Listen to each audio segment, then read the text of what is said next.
Hello friends and welcome to the Exams Made Simple, and we are back again with the Hindu Complete newspaper analysis for 30th September 2022। 30 सितंबर 2022 का the Hindu newspaper analysis देखते हैं। शुरू करते हैं सबसे पहले front page की सबसे बड़ी खबर से, जो कि है सुप्रीम कोर्ट ने 51 साल पुराना नियम जो कि अबॉर्शन राइट से रिलेटेड था उसको चेंज किया है, और अब सिंगल वुमेन को भी वही अधिकार है जो कि एक मैरिड वुमेन को है। तो काफ़ी बड़ा एक चेंज है जो कि राइट टू इक्वालिटी के अगर हम डायमेंशन की बात करें तो काफ़ी आगे जाएगा उसमें।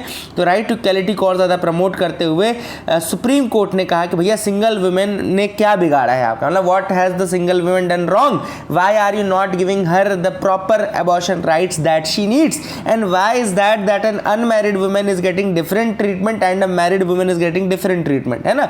Both will have to go through the same set of things, both will have to go through the same set of circumstances and sufferings, then why are you doing all these things? So therefore they have changed the rule, and now the law which was prohibiting the single women to abort the pregnancies up to 24 weeks, यानी कि देखो क्या था 20 से 24 वाला जो हफ्ता रहता है, वीक जो रहता है, इसके बीच में सिंगल वुमेन को कोई अधिकार नहीं था।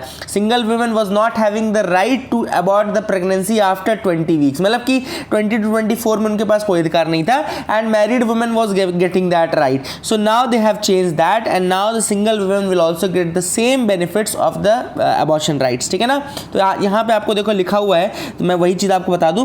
The judgment came in an appeal by a person, चलो ठीक है, she wanted to terminate the pregnancy before 24 weeks, the medical termination of pregnancy act। अब देखो इंडिया में हमारे जो टर्मिनेशन ऑफ प्रेगनेंसी है या अबॉर्शन है उसको हम किसके थ्रू देखते हैं, हम medical termination of pregnancy act 1971 के थ्रू देखते हैं, ठीक है ना। तो medical termination of pregnancy act 1971 जो है it prohibits the unmarried women who are between 20 to 24 weeks pregnant to abort. तो यहाँ पर देखो 20 से 24 का जो हफ्ता रहता है उसमें अनमैरिड वुमेन को अबॉर्ट करने की परमिशन नहीं है। इसी कारण से इक्वालिटी के लिए उन्होंने अपील लगाई थी कि नहीं, मैं करना चाहती हूँ अगर 24 हफ्ते के पहले तो मुझे करने की परमिशन मिलनी चाहिए। अच्छा, अब इससे बड़ा सवाल थोड़ा सा मैं आपको एक और बता दूँ जो यूपीएससी पूछ सकता है, तो आप उसके लिए तैयार रहिए कि क्या राइट्स हैं प्रेगनेंसी अबॉर्ट करने के। तो चलो अभी हम थोड़ा सा बात कर लेते हैं मैरिड वुमेन की जो रूल आए हैं। तो 2021 में पार्लियामेंट ने क्या किया था, it change some of the rules of the medical termination of pregnancy. देखो पहले क्या था, पहले 12 हफ्तों तक के लिए अगर अबॉर्शन होना है 12 वीक्स के अंतर्गत, तो only one registered medical practitioner जो डॉक्टर रहता है, only one registered medical practitioners opinion was enough, ठीक है ना।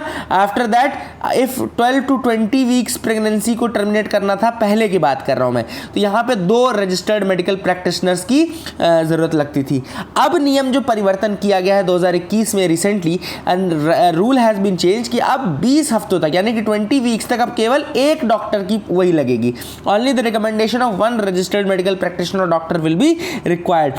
So up to 20 weeks it will require only the advice of one doctor for aborting the pregnancy, ठीक है ना। Second thing, the rule has changed for 20 to 24 weeks। क्यों? क्योंकि यहाँ पे 20 से 24 का एक एडिशन किया गया पहले जो कि नहीं था, और 20 से 24 हफ्ते के बीच में अगर आपको अबॉर्ट करना है तो उसमें अब 2 डॉक्टर्स की आपको ओपिनियन लगेगी, ओपिनियन ऑफ 2 डॉक्टर्स।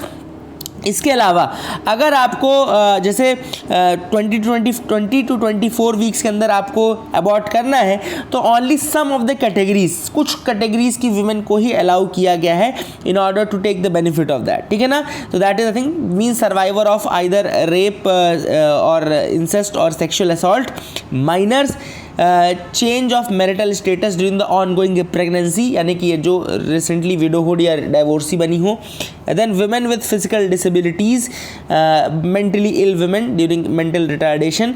तो ये सारी कैटेगरीज हैं जिनको 20 से 24, लेकिन ये पहले मैरिड के लिए थी, ये अनमैरिड के लिए नहीं थी। Now they will be for the unmarried as well. तो that is the thing which is important, ठीक है। I hope you got clarity regarding that as well. अच्छा, 24 के बाद अगर आपको करना है तो फिर एक पूरा बोर्ड बैठता है, और बोर्ड बैठ करके डिसाइड करता है कि वेदर दैट इज मतलब कि किस माँ या बच्चे के लिए दैट शुड बी फैटल है या नहीं है ना। तो ये सारी चीज़ें चेक करके फिर वो 24 हफ्तों के बाद अलाउ करते हैं, लेकिन in that case the entire board sits, है ना।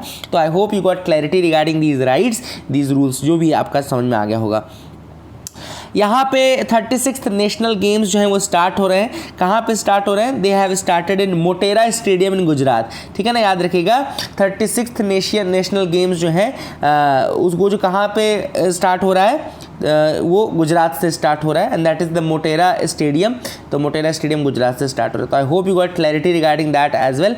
और ये जो है this is the 36th addition 2022 का 36th एडिशन, एंड ये अहमदाबाद, गांधीनगर, सूरत, गुजरात इन जगहों पर होगा। That is the thing which is important. और मोटो है इस बार का सेलिब्रेटिंग यूनिटी थ्रू स्पोर्ट्स। क्या है? Celebrating unity through sports. तो ये आप ज़रूर याद रखिएगा कि the motto is celebrating unity through sports. ठीक है ना, तो that is the thing which is there. I hope you got clarity regarding that as well. आगे मूव करते हैं। अब ये जो न्यूज़ है देखो, बहुत ही इंपॉर्टेंट प्रीलिम्स के इस एस्पेक्ट की न्यूज़ है। यूनेस्को ने 50 iconic Indian textiles list down किए हैं। यूनेस्को ने 50 iconic Indian textiles list down किए हैं। और ये 50 आइकॉनिक इंडियन टेक्सटाइल कौन कौन से, हम थोड़ा सा बात कर लें। कुछ नाम हैं, इनको आप लिख लेना। Toda embroidery and Sungadi from Tamil Nadu. तो दो एम्ब्रॉयडरी यहाँ पे, तोड़ा और Sungadi, Toda and Sungadi, they are from Tamil Nadu. Then Himroo from Hyderabad. Himroo from Hyderabad, एक तो ये आपका हैदराबाद वाला है, तेलंगाना वाला है, हिमरू टेक्सटाइल फ्रॉम हैदराबाद। और हिमरू बाद में आपको महाराष्ट्र का भी दिखेगा, बहुत इंपॉर्टेंट है। हिमरू फ्रॉम हैदराबाद, एंड मैं आपको बताऊंगा Himroo from Maharashtra is also there. इसके अलावा Bandha tie and dye from Sambalpur in Orissa. Bandha tie and dye from Sambalpur in Orissa. तो ये इसका भी याद रखिएगा, Bandha tie and Bandha dye, they are from Sambalpur Orissa. इसके अलावा यूनेस्को ने यह भी बताया कि मेजर चैलेंज क्या है इन जो इंटेंजिबल कल्चरल हेरिटेज है हमारे साउथ एशिया का, इसको प्रोटेक्ट करने का सबसे बड़ा जो चैलेंज है वो ये है कि इसकी कोई प्रॉपर इन्वेंट्री या प्रॉपर कोई डॉक्यूमेंटेशन नहीं है। कोई प्रॉपर इन्वेंट्री या कोई प्रॉपर डॉक्यूमेंटेशन नहीं है। That is the reason why it is very difficult to save all these things. ठीक है ना, तो ये ज़रूर याद रखिएगा। तो this is what has been said. ठीक है ना, इसके आगे मैं आपको कुछ और नाम बताता हूँ, उनको याद रखिएगा। द नेम्स आर यहाँ पे खेस फ्रॉम पानीपत, है ना, आपको पता है पानीपत हरियाणा, एंड खेस फ्रॉम पानीपत। इसके अलावा खेस एक टेक्सटाइल है पानीपत से, एंड इसके अलावा आप देखो चंबा रुमाल फ्रॉम हिमाचल प्रदेश। चंबा रुमाल फ्रॉम हिमाचल प्रदेश। ठीक है ना, चंबा रुमाल फ्रॉम हिमाचल प्रदेश, तो ये भी याद रखिएगा। एंड इसके अलावा थिग्मा और wool tie and dye from Ladakh. Thigma या फिर wool tie and dye from Ladakh. ठीक है ना, तो that is the thing which is important. ये भी याद है, या इसमें ये भी चीज़ याद रखिएगा। इसके अलावा आगे देखें, अवध जामदानी फ्रॉम वाराणसी। अवध जामदानी फ्रॉम वाराणसी। ठीक है ना, इसके अलावा साउथ की अगर हम बात करें तो इलकल एंड लंबाड़ी और बंजारा एम्ब्रॉयडरी फ्रॉम कर्नाटका। इलकल, लंबाड़ी और बंजारा, इलकल, लंबाड़ी और बंजारा। ठीक है ना, इलकर एंड लंबाड़ी और Banjara, they are embroidery from Karnataka. Then Sikalnayakanpet और कलमकारी फ्रॉम थंजावुर। सिकलन्या कानपेट और कलमकारी फ्रॉम थंजावुर। याद रखिए, कलमकारी कुछ लोग को श्रीकालाहस्ती या आंध्र प्रदेश का भी पता होगा, लेकिन आपको पता होना चाहिए कि Kalamkari from Thanjavur has been given GI tag, है ना। तो ऐसा नहीं कि श्रीकालाहस्ती में ही बस है, Kalamkari from Thanjavur has got the GI tag as well. तो इसको याद रखिएगा कि Sikalnayakanpet and Kalamkari from Thanjavur. इसके अलावा Kunbi weaves from Goa. Kunbi weaves from Goa. Then Mashru weaves and Patola from Gujarat, है ना, Mashru weaves and Patola from Gujarat. Himroo from Maharashtra, जैसा मैंने आपको बताया था, हिमरू महाराष्ट्र में भी है, एंड औरंगाबाद वाला एरिया है, मैं आपको बता भी दूं औरंगाबाद वाला एरिया है। And Garad Koirial from West Bengal. Garad Koirial from West Bengal. हालांकि ये 50 हो सकता है ना हो, लेकिन these are the most important ones जो कि द हिंदू ने मेंशन किए हैं, तो इनको तो आप याद करके रखना ही रखना है ना। तो this is the thing which is very very important. अच्छा, एक और चीज़ मैं इसमें 36 नेशनल गेम्स में ऐड कर दूँ। इसका अगर आपसे कोई एम्बेसडर या शुभंकर जिसको हिंदी में बोलते हैं अगर कोई पूछे तो क्या है, तो सावज, सावज लिख लो, सावज, सावज यानी शेर होता है, वैसे शावक या शेर होता है, ठीक है ना। तो Savaj, this is the name of the ambassador for the 36th national game. Gujarat में हो रहा है, बाकी मोटो मैंने आपको बता ही दिया है ना। एंड इसका शुभंकर या एम्बेसडर और ऐड कर दो, शावज या शेर जिसको बोलते हैं, ठीक है ना। तो that is the thing, that is the fact which you should remember. तो I hope you got clarity regarding these 3 news items first. Then Russia set to annex the 4 Ukrainian regions today. तो Russia एक grand ceremony करने वाला है Moscow में, और उसमें 4 Ukraine के रीजन्स हैं, जिसको Kherson, Zaporizhzhia, Donetsk and Luhansk, जो मैंने कल आपको बताए थे ऑलरेडी। यहाँ पर रेफरेंडम करके वो जीत भी चुके हैं, and now they will B annexing these 4 regions of Ukraine today on a grand ceremony, ठीक है ना। एंड क्रेमलिन ने पहले ही कहा है कि न्यूक्लियर वेपन का यूज़ भी कर सकता है अपने टेरिटरीज़ को डिफेंड करने के लिए ये, और अब ये इसको अपनी टेरिटरी अगर बना लेता है तो कल को अगर यूक्रेन और ये खेरसन और ज़ैपोरिज़िया में जाते हैं तो फिर वो इसको जस्टिफाई करने के लिए हो सकता है न्यूक्लियर भी करते हैं। तो 3 का कोई भरोसा नहीं है मेरे को, है ना। तो that is the thing which is, I hope you got clarity. अच्छा, ये तो हो गया। अब कल जिन लोगों ने आंसर राइटिंग किया था, सबसे पहले तो बहुत बहुत थैंक्स आप लोगों को कि आपने मेरी बात एटलीस्ट सुनी, उसको समझा। समीक्षा कुमारी, आई एम वेरी ग्रेटफुल कि you wrote a very good answer. समीक्षा कुमारी रोट 10 आंसर, एंड इसके अलावा आई थिंक 1-2 कंचन ने कुछ पॉइंट्स दिए थे, so that was also good. Kaushal, I think Kaushal Barnwal gave the answers, so she was also good. तो कुछ लोग जो लिख रहे हैं, I am actually rooting for you people that you should at least get your due and you should get selected in the examination whenever you give, ठीक है। तो just keep doing the good work, you will definitely get selected. And like करने के लिए भी धन्यवाद। कल कई लोगों ने लाइक एंड शेयर भी किया, सब्सक्राइब तो नहीं किया, लाइक एंड शेयर किया एटलीस्ट, तो thank you for that as well.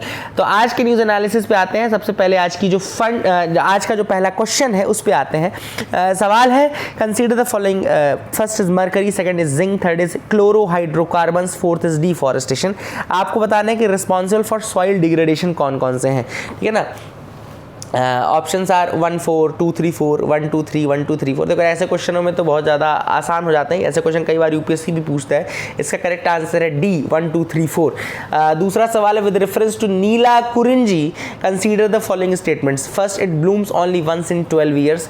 Second, it has been categorised as endangered species. Third, the flower has an excellent smell and enormous medicinal value. तो आपको बताना है ये सवाल। अब ये सवाल थोड़ा कठिन हो जाता है ऐसे में। द करेक्ट आंसर मैं आपको बता दूंगा, लेकिन आप अपनी तरफ से अटेम्प्ट जरूर करना, वो मत छोड़ना, ठीक है ना। The correct answer for this will be your 1 and 2 are correct, third is wrong, क्योंकि इसकी ना तो कोई बहुत ज़्यादा एक्स्ट्रॉर्डिनरी स्मेल होती है, ना ही इसकी कोई ज़्यादा मेडिसिनल वैल्यू होती है। मैंने आपको बताया था कि पनियान ट्राइब है, पनियान ट्राइब जो कि है वो क्या करती है कि इनको देख करके अपनी एज डिसाइड करती है, जो कि 12-12 साल में ये ब्लूम होते हैं। तो अगर Paniyan tribe uses this for calculating their age, तो that is the thing which is important, याद रखेगा। तीसरा है, which of the following are the tributaries of Brahmaputra. Tributaries Brahmaputra की कौन कौन सी हैं? First is Pranahita, second is Dibang, third is Kameng. तो आपको बताने कि इसमें से ब्रह्मपुत्रा की ट्रिब्यूटरीज कौन सी हैं। तो बहुत ही आसान सवाल है, ये तो मैंने कई बार बताया होगा आप लोगों को। The correct answer for this will B 2 and 3, Dibang and Kameng, है ना। पहला प्राणहिता तो है नहीं, प्राणहिता किसकी है वो मुझे आप बताइएगा इन द कमेंट सेक्शन में। प्लीज डू टेल मी कि प्राणहिता किस रिवर की ट्रिब्यूटरी है, that you can tell me in the comment section below, ठीक है, जरूर बताइएगा। आगे मूव करते हैं। आज का mains question of the day लिख लीजिए। आज का mains question of the day है, why is rupee depreciating this much. क्यों रुपया इतना ज्यादा गिर रहा है, and what are the remedies to stop that. What are the remedies to stop that, किस तरीके से हम इसको रोक सकते हैं। तो this is a big question for you today. I hope at least जिन 3 लोगों का नाम मैंने आज लिया था वो एटलीस्ट आंसर लिखेंगे। Please do the honours. आगे मूव करते हैं, देखते हैं और क्या इंपॉर्टेंट न्यूज आर्टिकल्स हैं जिनके बारे में को डिस्कस करना है। तो you can move ahead very safely with me. आप यहाँ बिल्कुल आगे बढ़ जाइए, जो भी ऐसी कोई न्यूज़ होगी अगर तो अपन देखेंगे, है ना। बाकी तो ये ऐड ही है, यहाँ भी ऐसा ही उत्तर प्रदेश की राजनीति के बारे में तो अपने को जानना नहीं है कि किसने किसको मारा।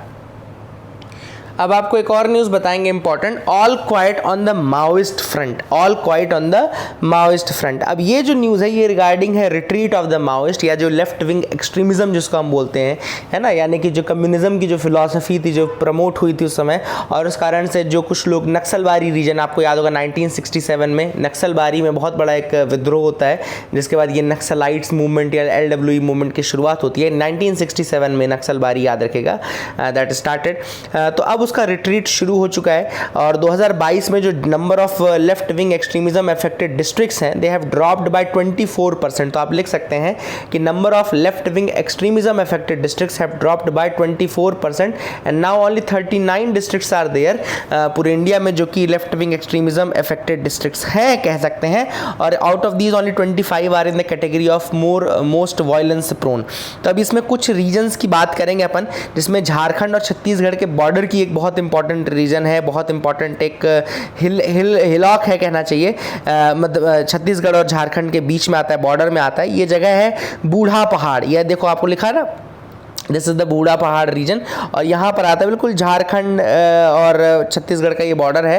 एंड यहाँ पर आपको दिख रहा होगा, यहाँ पे गढ़वा, लतेहार, ये झारखंड के कुछ डिस्ट्रिक्ट्स हैं जो कि आप देख लीजिए, लतेहार एंड गढ़वा, ये आपके left wing extremism affected district हैं। बलरामपुर आपका एक left wing extremism affected district है। एंड यहाँ पर आपका बूढ़ा पहाड़ रीजन आता है जो कि बहुत ज़्यादा भरा हुआ था।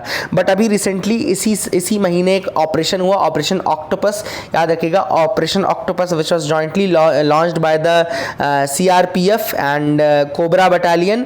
इसके अलावा कोबरा बटालियन भी CRPF की यूनिट है। इसके अलावा Jharkhand jaguars and district police of Garhwa and Latehar, they finally freed the Budha Pahar region from the control of the Maoist. तो इन्होंने क्या किया कि बूढ़ा पहाड़ रीजन को फाइनली फ्री कर दिया from the control of the Maoist. तो that is the thing which is was important. And यहाँ देखो लिखा है Budha Pahar is a forested area spread over 50 square kilometre in the tri junction of Latehar Garhwa district in Jharkhand and Balrampur district in Chhattisgarh. तो ये एक tri junction है 3 जिलों का, लतेहार का, गढ़वा का और बलरामपुर का, ठीक है ना। तो लतेहार एंड गढ़वा झारखंड के एंड बलरामपुर आपका छत्तीसगढ़ का है। तो that is the first operation जिसके बारे में हमने देखा, ऑपरेशन ऑक्टोपस, जो कि आप लिख सकते हैं बूढ़ा पहाड़ रीजन को इसने वो किया। Naxalbari is a village in West Bengal जहाँ पे 1967 में माओइस्ट इंसर्जेंसी की शुरुआत आप मान सकते हैं। इसके अलावा कुछ और ऑपरेशन है जो किए गए थे, जैसे साल फरवरी में ऑपरेशन डबल बुल किया गया था। Operation double bull, it was specifically for CPI Maoist only. कुछ माओइस्ट लीडर्स जो थे उनको हरदगा और गोटाग और लतेहार, गोताग इन लतेहार डिस्ट्रिक्ट, इन जगहों से हटाया गया, खदेड़ा गया। And this is operation double bull. तो ये ऑपरेशन डबल बुल याद रखेगा एंड ऑपरेशन ऑक्टोपस भी आप याद रखेगा। इसके अलावा जो मैंने फैक्ट बताया वो याद रखेगा। इसके अलावा बूढ़ा पहाड़ रीजन याद रखेगा। तो these are the things which you should remember in this news item. I hope you got clarity. आगे बढ़ते हैं, देखते हैं और क्या इंपॉर्टेंट न्यूज़ आर्टिकल्स हैं। तो you can move ahead with me and यहाँ पर तो ये ऐड पढ़ने की जरूरत तो नहीं है ना। कुछ लोग बोलेंगे सर ऐड क्यों नहीं पढ़ते आप। अगली न्यूज़ है एडिटोरियल पार्ट में, India lakhs a complete paediatric cardio care centre. तो इंडिया में एक पीडियाट्रिक कार्डियो केयर सेंटर की कमी है। एक नहीं, मतलब कि बहुत सारे पीडियाट्रिक कार्डियो केयर सेंटर्स की कमी है। अब यहाँ पे सबसे पहले ऑथर ने बताया कि देखो जो हार्ट डिसीजेज हैं, कॉन्जेनिटल हार्ट डिसीजेज जो हैं वो बच्चों में भी देखने को मिलती हैं। ऐसे तो नहीं कि कॉन्जेनिटल हार्ट डिसीजेज हैं तो केवल बड़ों में मिलेगी, एडल्ट्स में मिलेंगी, बच्चों में भी मिलती है। And most of the children do not get treated for these cardiac diseases on time. बहुत सारे बच्चे हैं which are not treated on time for these heart diseases और कार्डियक डिसीजेज, ठीक है ना। एंड यहाँ पे अगर आप देखें तो लगभग 28% of all the congenital birth defects are there, है ना। तो मतलब मोस्ट कॉमन जो है कार्डियोलॉजिकल डिसऑर्डर जो है स्टार्टिंग में वो कॉन्जेनिटल हार्ट डिसऑर्डर ही है। और बच्चों में ऐसे बहुत केवल 6 to 7% जो 6 to 10% of all infant deaths जो इंडिया में होती हैं, 6 to 10% of all the infant deaths in India they are because of these congenital heart diseases of the infants, ठीक है ना। तो आप देख सकते हैं 6 से 10% की डेथ्स भी इंडिया में जो इन्फेंट्स में हो रही है वो इन्हीं हार्ट डिसीज के कारण हो रही है। अब यहाँ पे देखें, अगर टाइमली मेडिकल इंटरवेंशन अगर हो जाए, if the timely medical intervention is provided to these children, 75% of these can be saved. ये इनमें से, इन बच्चों में से 75% बच्चे बचाए जा सकते हैं अगर टाइमली मेडिकल इंटरवेंशन आप प्रोवाइड कर दे तो। लेकिन कैसे प्रोवाइड करेंगे जब आपके पास 2 चीज़ों की कमी है। पहली तो एक पीडियाट्रिक केयर सोसाइटी, एक पीडियाट्रिक केयर हॉस्पिटल की कमी है, पीडियाट्रिक केयर से रिलेटेड इंफ्रास्ट्रक्चर की कमी है एंड पीडियाट्रिक केयर से रिलेटेड डॉक्टर्स की कमी है। तीनों तीनों याद रखिएगा, ये तीनों याद रखिएगा। पीडियाट्रिक हार्ट डिसीजेस के इंफ्रास्ट्रक्चर की कमी है, पीडियाट्रिक हार्ट डिसीजेस से रिलेटेड हॉस्पिटल्स की कमी है, एंड पीडियाट्रिक हार्ट डिसीजेस से रिलेटेड डॉक्टर्स की भी कमी है। तो these are the 3 very very valid reasons जिन कारणों से हमारे इलाज नहीं हो पा रहा है। And only 30% of the infants are getting these surgical intervention. केवल 30% इन्फेंट्स को ही ये सर्जिकल इंटरवेंशन प्रोवाइड हो पा रहे हैं। तो इसका मतलब क्या हुआ, दूसरे क्या रीजंस हो गए? दूसरा रीजन हो गया पॉवर्टी, क्योंकि अगर अवेलेबल है भी तो बहुत ही महंगा है ये ट्रीटमेंट, उपचार बहुत महंगा है, तो पॉवर्टी वाले लोग तो नहीं कर पाएंगे। It is very expensive, the इलाज of this is very expensive, so many of the people can not afford. Plus it is only selected cities and उसमें most of the paediatric congenital heart diseases care centres are in the South India, है ना। ज़्यादातर जो centres हैं paediatric heart care के वो south India में है, नॉर्थ इंडिया में बहुत कम है, very rare are there in north India. और अगर है भी तो प्राइवेट स्फीयर में ज़्यादा है जो कि बहुत ज़्यादा पैसा चार्ज करते हैं, और गवर्नमेंट सेक्टर में कम है जो कि थोड़ा कम सस्ते में या फ्री में इलाज कर सकते हैं। तो these are the reasons why people are not getting the paediatric heart care और पीडियाट्रिक हार्ट जो भी उनको इंटरवेंशन मिलना चाहिए सर्जिकल, वो नहीं मिल पाता है। And that is the reason why most of the children are not saved because of these, and that is the what the author has mention, किसको बढ़ाने की, अच्छा करने की जरूरत है। How much should India prop up the rupee? अब यहां पर बात चल रही है कि कितना रुपया 81 रुपए 82 रुपए के मार्क पे आ चुका है और कितना गिरेगा। देखो क्या है, मैं आपको पहले बता चुका हूं, एक बार फिर से समझाता हूं। देखो जो चीज़ इंडिया में ज़्यादा होगी उसकी वैल्यू कम हो जाएगी, और जो चीज़ इंडिया में कम होगी उसकी वैल्यू ज़्यादा हो जाएगी। पहले तो ये कंसेप्ट समझ लो, ठीक है ना, इसको रट लो इस कंसेप्ट को। अब समझो यहाँ पे कि क्या रीज़न है कि रुपया गिरता जा रहा है और डॉलर स्ट्रांग होता जा रहा है। इसका रीज़न क्या है? इसका रीज़न सिंपल सा ये है कि फेडरल बैंक नाम का एक बैंक है जो कि अमेरिकन बैंक है। फेडरल बैंक नाम का एक बैंक है जो कि अमेरिकन बैंक है, और जब भी ये इंटरेस्ट रेट बढ़ाता है, ये इंटरेस्ट रेट अगर बढ़ाएगा तो सारा का सारा जो यहाँ पे डॉलर है, मतलब जो लोगों ने इन्वेस्ट किया हुआ है, यानी कि फॉरेन पोर्टफोलियो इन्वेस्टर्स जो इंडिया में इन्वेस्ट करके बैठे हैं, अगर इंटरेस्ट रेट बढ़ेगा अमेरिका में फेडरल बैंक का, तो वो यहाँ से भाग करके कहाँ जाना पसंद करेंगे? अमेरिका जाना पसंद करेंगे। अब अमेरिका समझ करो, सपोज करो यहाँ का पूरा अमेरिका जाएंगे तो रुपया लेके तो जाएंगे नहीं, डॉलर लेके जाएंगे। अब सपोज करो सब लोग इंडिया से फ्लाइट लेके निकल गए और अमेरिका चले गए, तो इसका मतलब है कि वो सब यहाँ से क्या लेके गए होंगे? वो सब यहाँ से खूब सारे डॉलर लेके गए होंगे।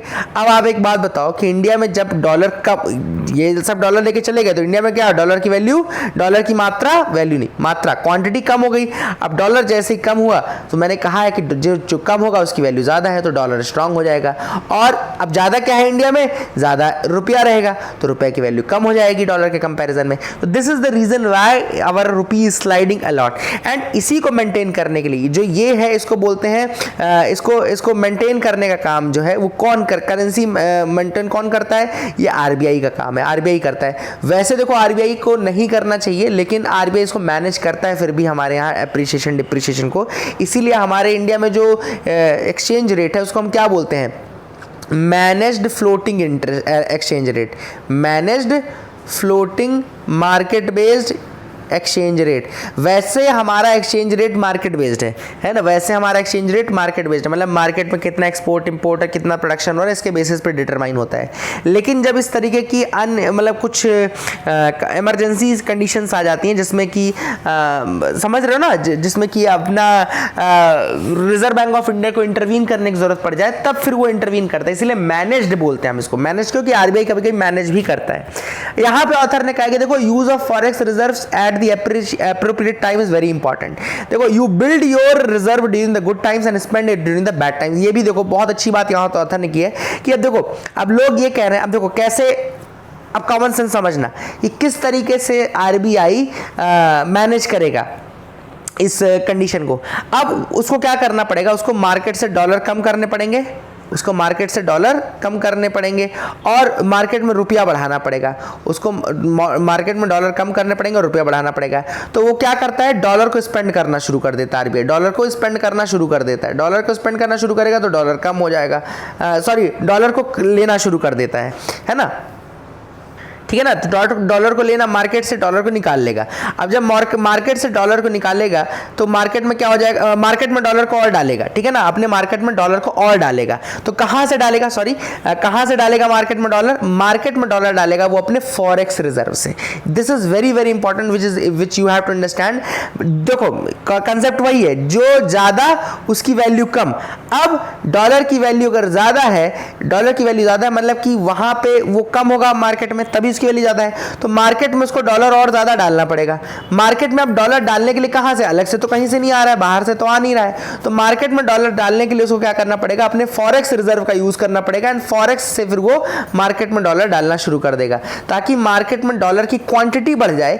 अगर मार्केट में डॉलर की क्वांटिटी बढ़ जाएगी तो उसकी वैल्यू फिर गिरना शुरू हो जाएगी और हमारा रुपया जो है स्ट्रांग होना शुरू हो जाएगा फिर, ठीक है ना। तो this is what it does, यही वो चीज करता है, ठीक है ना। अब ऑथर ने वही कहा कि कितना ज्यादा हम डॉलर खर्च कर सकते हैं फॉरेक्स रिजर्व से। तो यही ऑथर ने कहा कि भैया देखो, आप अपना डॉलर रिजर्व ये जो बनाते हो, ये फॉरेक्स रिजर्व, ये अपना आप गुड टाइम से बनाते हो, जब आपका टाइम सही चल रहा होता है। लेकिन जब बैड टाइम्स आएंगे तो आपको अपना फॉरेक्स रिजर्व खर्च करके ही अपने आप को स्ट्रांग करना पड़ेगा। इसीलिए तो आप बना रहे हो अल्टीमेटली, इसकी कोई लिमिट नहीं है, आप अपने आप को स्ट्रांग करो। That is the thing which author says यहाँ पे, ठीक है ना।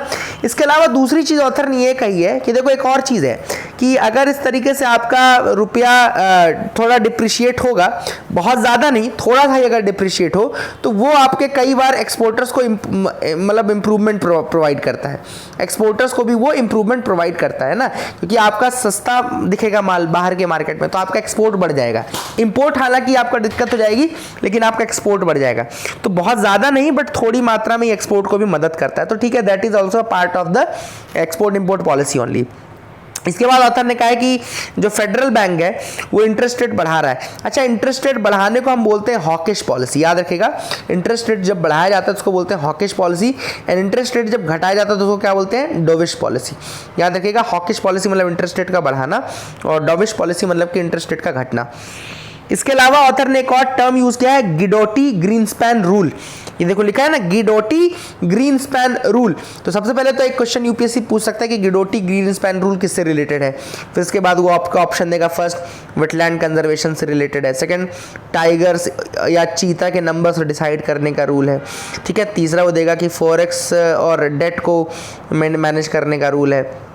इस तरीके से कंफ्यूज करेगा, है ना। तो ग्रीन स्पैन से कहीं आपको लगना जाए कह रहे हैं आज चीता और ये सब जंगल में घूमेंगे तो ग्रीन स्पैन, यहाँ कंफ्यूज मत होना, ये इकोनॉमी का एक रूल है।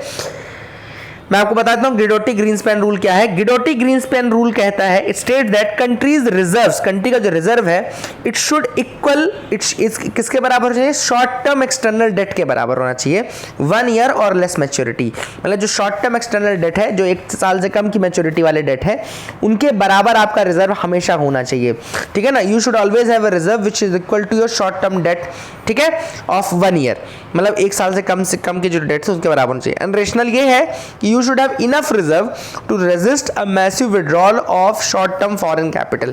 तो short term foreign capital का आपका अगर withdrawal हो भी जाए तो आपके पास इतना रिजर्व होना चाहिए। उसी का यूज तो इस बार आरबीआई कर रहा है। तो गिडोटी ग्रीनस्पैन रूल ये है। I hope you got clarity, ठीक है ना। अगले पेज पे आते हैं, बहुत important news, draft telecommunication bill देख लेते हैं। तो सबसे पहले ड्राफ्ट टेलीकम्युनिकेशन बिल जो है वो पिछला, चूंकि बहुत समय से अपडेट नहीं हुआ है, इसके पहले जो हमारे यहाँ टेलीकम्युनिकेशन सर्विसेज को मैनेज करने वाले रूल्स हैं वो हैं Indian telegraph act 1885, Indian wireless telegraphy act 1933 and telegraph wires unlawful possession act 1950 का, ठीक है ना। तो अब जो इंडियन टेलीकम्युनिकेशन बिल आएगा that will be repealing all these the following acts, ठीक है ना। अब सबसे पहली बात, over the top communication services जो होती हैं उनके रिगार्डिंग एक चेंज किया गया है। उनको जो सर्विस प्रोवाइडर्स थे जैसे एयरटेल, वोडाफोन, ये सब हैं, इनके लेवल प्लेइंग फील्ड पे लाया गया है। तो गवर्नमेंट ने over the top telecommunication services को सर्विस प्रोवाइडर्स के, जो टेलीकॉम सर्विस प्रोवाइडर्स हैं, उनके बराबर पे ला दिया गया है, ठीक है ना। तो अब पहले तो over the top telecommunication services का मतलब क्या हुआ, ये जैसे व्हाट्सएप हो गया, Telegram, Signal, Messenger, Duo, Google Meet, ये सब हो गए जो, ये आपके ओवर OTT प्लेटफॉर्म्स हो गए, OTT टेलीकम्युनिकेशन प्लेटफॉर्म्स हो गए, ठीक है ना। अब देखो यहाँ पे the current draft of the bill expands the definition of telecom services to include OTT communication as well. तो टेली कम्युनिकेशन में अब OTT कम्युनिकेशन भी आएगा। एंड OTT कम्युनिकेशन सर्विसेज का मतलब क्या हुआ कि अब उनको भी वही लाइसेंसिंग कंडीशंस फॉलो करनी पड़ेंगी जो टेलीकॉम सर्विस प्रोवाइडर्स को फॉलो करनी पड़ती हैं। टेलीकॉम सर्विस प्रोवाइडर्स बड़े दुखी थे कि भैया हमारा यूज़ नहीं करते लोग, व्हाट्सएप में कॉल कर लेते हैं, फेसबुक में कॉल कर लेते हैं और साला लाइसेंसिंग का पैसा भी हम ही सब देते हैं, ठीक है ना। तो ये चीज़ अब ना हो और जो सर्विस प्रोवाइडर्स हैं वो लेवल प्लेइंग फील्ड में आ जाएँ, व्हाट्सएप इन सबके। तो अब जो लाइसेंसिंग कंडीशंस हैं दे will B same for OTT telecommunication services as that of the telecom service providers। I hope मैं आपको ये पॉइंट समझाने में सफल हो पाया हूँगा, ठीक है ना। अब इसके बाद अगर आप देखें, if OTT communication services are required to obtain the same license, then they will be subject to a number of conditions, जैसे कि know your customer details, है ना, adhere to the encryption regulations, lawful access to government को भी data देना पड़ेगा। तो ये चीज़ें आप OTT communication services को करनी पड़ेंगी, knowing the customers detail of users and ये डिटेल इंक्रिप्शन करना एंड इन डिटेल को गवर्नमेंट को प्रोवाइड करना जब ज़रूरत पड़े तो, ठीक है ना। इसके अलावा गवर्नमेंट ने टेलीकम्युनिकेशन बिल में जो स्पैम कॉल्स या फ्रॉड कॉल्स आते हैं उनके नंबर कम करने के लिए क्या किया है कि एक इंपॉर्टेंट एस्पेक्ट डाला कि कोई भी व्यक्ति अगर किसी दूसरे व्यक्ति को कॉल करेगा, if this person is calling, A person is calling B person, then B person के पास एक ही डिटेल चली जाएगी कि उसका नाम पता क्या है ना। B person will get the details of the caller, है ना। तो that is the thing which is done, है ना। तो ये थोड़ा अच्छी चीज़ है और ये OTT को भी करना पड़ेगा। ऑब्वियसली लेवल प्लेइंग फील्ड है तो OTT को भी करना पड़ेगा। Now the draft will also obligates licence holders to identify the users of its services through verifying their identification. तो अब जो यूजर्स हैं उनकी आइडेंटिटी अच्छे से वेरीफाई करने के लिए कहा गया है ड्राफ्ट बिल में। अब जो लोग अपनी गलत आइडेंटिटी बताएंगे, यूजर्स हो सकता है गलत आइडेंटिटी बताएं, इसमें सर्विस प्रोवाइडर की क्या गलती है। तो यूजर्स अगर गलत आइडेंटिटी दे देते हैं तो उनको 50,000 रुपये फाइन लगेगा, ठीक है ना। इसके बाद ड्राफ्ट बिल जो है also provide that commercial communication which are advertising and promotional in nature should be made only with the prior consent of a subscriber. तो जो कमर्शियल कम्युनिकेशन है या एडवर्टाइजिंग प्रमोशनल रिलेटेड कम्युनिकेशन है वो तभी आप कर सकते हैं यूजर के साथ, सब्सक्राइबर के साथ, जब उसका प्रायर कंसेंट आपके पास हो, ठीक है ना। That is the thing which is important. अच्छा, एक इंपॉर्टेंट चीज़ है कि ट्राई आपको पता है कि 1997 में एक इंडिपेंडेंट रेगुलेटर के रूप में सेटअप की गई थी, ठीक है ना, इंडिपेंडेंट रेगुलेटर के रूप में। Now this bill will hamper the tries authority. Try की अथॉरिटी को बुरी तरीके से धक्का लगेगा। क्यों? क्योंकि now the bill is saying that try is not the regulator body, it is a recommendatory body. Try को रेगुलेटर बॉडी से हटा करके एक रिकमेंडेटरी बॉडी बना दिया गया है। दूसरा, गवर्नमेंट को पहले जो रिकमेंडेशन लगता था ट्राई का लाइसेंस इशू करने से पहले, अब वो रिकमेंडेशन नहीं लगेगा। Now the government will no longer require the licensing of recommendation of TRAI before issuing licences, ठीक है ना। दूसरा ये, इसके अलावा ट्राई की जो पावर थी to requisite information from the government से इंफॉर्मेशन लेने की, है ना, डॉक्यूमेंट से रिलेटेड एंड ऑल, वो भी अब ट्राई के पास नहीं है। इसके अलावा department of telecommunication will no longer be required to refer back to TRAI. TRAI के पास रिफर करने की जरूरत नहीं पड़ेगी अब। मिनिस्ट्री ऑफ जो डिपार्टमेंट ऑफ टेलीकम्युनिकेशन है, they will not be required to refer back to TRAI the recommendation for reconsideration of the recommendation that it did not agree. मतलब क्या होता था, पहले कुछ रिकमेंडेशंस पे डिपार्टमेंट ऑफ टेलीकम्युनिकेशन नहीं एग्री करता था, लेकिन उसको लिख के देना पड़ता था कि क्यों ऐसा है, क्यों नहीं कर रहे हैं, क्या दिक्कत है। लेकिन अब उनको कुछ करने की जरूरत नहीं, कुछ बताने की जरूरत नहीं है। नहीं माना तो नहीं माना, ठीक है ना। अब ये पावर्स खत्म होने से ऑब्वियस सी बात है जो हमारा इंटरनेशनली थोड़ा सा गिरेगा, क्योंकि इंटरनेशनल कंडीशन ये है कि टेलीकॉम रेगुलेटर्स को काफ़ी फ्रीडम और काफ़ी वो दी जाती है, बट हमारे यहाँ तो एक तरीके से टेलीकॉम रेगुलेटर्स की पूरी पावर ही छीन ली गई है ना। तो that is the thing which is there. इसके अलावा अगर आप देखें सस्पेंशन ऑफ इंटरनेट सर्विसेज जो अभी ऑर्डर होती हैं कि इंटरनेट यहाँ पे हटा दो, वहाँ हटा दो, तो वो होती है temporary suspension of telecom services public emergency and public safety rules 2017 के अंतर्गत। याद रखिएगा 2017 का एक रूल है temporary suspension of telecom services public emergency and public safety rules 2017, ठीक है ना। बट अभी क्या है, इस बार टेलीकम्युनिकेशन बिल में पहली बार ऐसा हुआ है कि they have included this provision, है ना। तो they have included this provision लेकिन सिविल सोसाइटीज़ का ये कहना है कि भाई आप जो प्रपोज कर रहे हो प्रोविज़न कि गवर्नमेंट के पास पावर है कि वो इंटरनेट सर्विसेज को इस तरह से कर्टेल या शट डाउन कर दें, तो ये तो बहुत ज़्यादा पावर दे रहा है ना। और इन जो जुडिशियल ओवरसाइट है उसको भी कहीं ना कहीं ये कॉम्प्रोमाइज़ करेगा। तो that is the big question कि क्या internet shut down government unlimited या जितना चाहे उतना कर सकती है, कि that is the big question, है ना। तो these are the things which are there. And इसके अलावा कई और प्रोविजंस हैं, जैसे कि इस बार टेलीकॉम सर्विस प्रोवाइडर्स जो हैं उनको गवर्नमेंट ने ये भी कहा है कि ठीक है, अगर आप स्पेक्ट्रम ऑक्शन में खरीदते हो तो आप जो स्पेक्ट्रम आपके पास बचा है उसको आप शेयर कर सकते हो, ट्रेड कर सकते हो, लीज कर सकते हो, या सरेंडर कर सकते हो, या रिटर्न कर सकते हो अनयूटिलाइज स्पेक्ट्रम को। ये प्रोविज़न भी किया गया है। तो कुल मिलाकर के जो प्रोसेस है रिस्ट्रक्चरिंग, मर्जिंग या डीमर्जिंग की, वो काफ़ी आसान कर दी गई है ना टेलीकॉम सर्विस प्रोवाइडर्स के लिए। तो these are the things which are there. And यहाँ पे एक और चीज़ है कि जो राइट ऑफ वे है, यानी कि टावर गाड़ने के लिए जो जगह ज़रूरत पड़ती है, तो अगर पब्लिक एंटिटी द्वारा वो जगह है ओन की जा रही है तो वो बहुत ही एक्सपीडिशली आपको अब अवेलेबल करानी होगी, ठीक है ना, for the purpose of towers and all, ठीक है। That is the thing which is important. And इसके अलावा जो यूनिवर्सल सर्विस ऑब्लिगेशन फंड का जो पैसा है अनयूटिलाइज्ड है या ये जो पैसा है वो आप यूज़ कर सकते हैं अर्बन एरिया कनेक्टिविटी के लिए, रिसर्च के लिए, या करंट जो मैंडेट है उसको इन्हांस करने के लिए रूरल कनेक्टिविटी के। These are the things which are there in the telecoms communication bill 2022। I hope you got clarity, आपको समझ में आ गया होगा।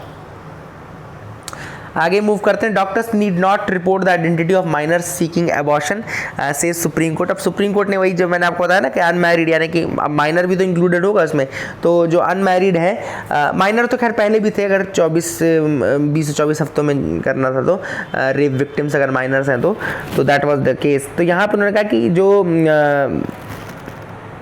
तो ये काफ़ी इंपॉर्टेंट है। देखो, जो डॉक्टर होता है, रजिस्टर्ड मेडिकल प्रैक्टिशनर होता है, वो ऑब्लिगेटेड रहता है under 19(1) section 19(1) of the POCSO act. Minor का केस है, मतलब पॉक्सो एक्ट है, तो माइनर के केस में क्या होता है कि वो पॉक्सो एक्ट के सेक्शन 19(1) के तहत उसको मजबूरी होती है कि वो पुलिस को जाकर के बताए, है ना, पुलिस को उसको बताना कंपलसरी है। तो जस्टिस DY चंद्रचूड़ जी ने ये कहा कि देखो कई बार क्या होता है, फैमिलीज, गार्डियन और जो लोग रहते हैं वो फिर रजिस्टर्ड मेडिकल प्रैक्टिशनर के पास जाते ही नहीं हैं, क्योंकि इनको पता है कि ये पुलिस को बता देगा, तो वो ऐसे झोला छाप डॉक्टर के पास चले जाते हैं, जिससे जो माइनर है उसकी जान को खतरा रहता है। तो for the limited purpose of providing medical termination of pregnancy in terms of MTP act, तो यहाँ पे क्लैरिफाई किया है that RMP only on request of the minor and the guardian of the minor need not disclose the identity। तो अब वो obligated नहीं है अगर माइनर या माइनर की फैमिली मेम्बर कह रहे हैं तो ये only for the limited purpose they have been given that freedom as well। तो I hope you got clarity regarding this। US announces 810 million in funds for the Pacific Islands। तो Pacific Islands मैं आपको दिखा देता हूँ, ये देखिए। तो पैसिफिक आइलैंड्स एक्चुअली 3 पार्ट में डिवाइडेड है। पहले तो Micronesia, Melanesia and Polynesia. Micronesia की बात करें तो आपको Caroline Island, Marshall Island, Kiribati आपको दिख जाएगा, पलाऊ दिख जाएगा। मेलानेशिया की बात करें तो यहाँ पे Solomon island, Santa cruise, Vanuatu, Fiji, new Caledonia आपको दिख जाएगा, बिस्मार्क आर्किपेलागो दिख जाएगा। फिर पॉलिनेशिया की अगर हम बात करें तो यहाँ पे आपको कुक्स आइलैंड, ऑस्ट्रल, यहाँ पे एक NIEU न्यू भी है ना, न्यूजीलैंड, और न्यूजीलैंड ही कुक्स आइलैंड को भी न्यूजीलैंड के ऊपर अंदर माना जाता था और न्यू को भी न्यूजीलैंड के अंदर माना जाता है। इसके अलावा आपको तुवालू दिख रहा होगा, समोआ, टोंगा, कर्माडैक, ये सब दिख रहा होगा, ये आपके पोलिनेशिया के पार्ट है। ईस्टर आइलैंड पोलिनेशिया का पार्ट है। दिस इज़ द मैप, ये आप याद रखिएगा। अब देखो यहाँ पे न्यूज़ भी वही है कि यहाँ पे सबसे पहले जो 2 आइलैंड्स हैं आपके, कुक्स आइलैंड और आपका न्यू, जैसे मैंने आपको बताया कुक आइलैंड और यहाँ पे new, these are the self governing territory whose foreign and defence policies are currently link to New Zealand. इनकी foreign and defence policies linked है न्यूजीलैंड, उनको independent regulating, self regulating territory के रूप में रिकग्नाइज करने का अमेरिका ने बोल दिया है, ठीक है ना।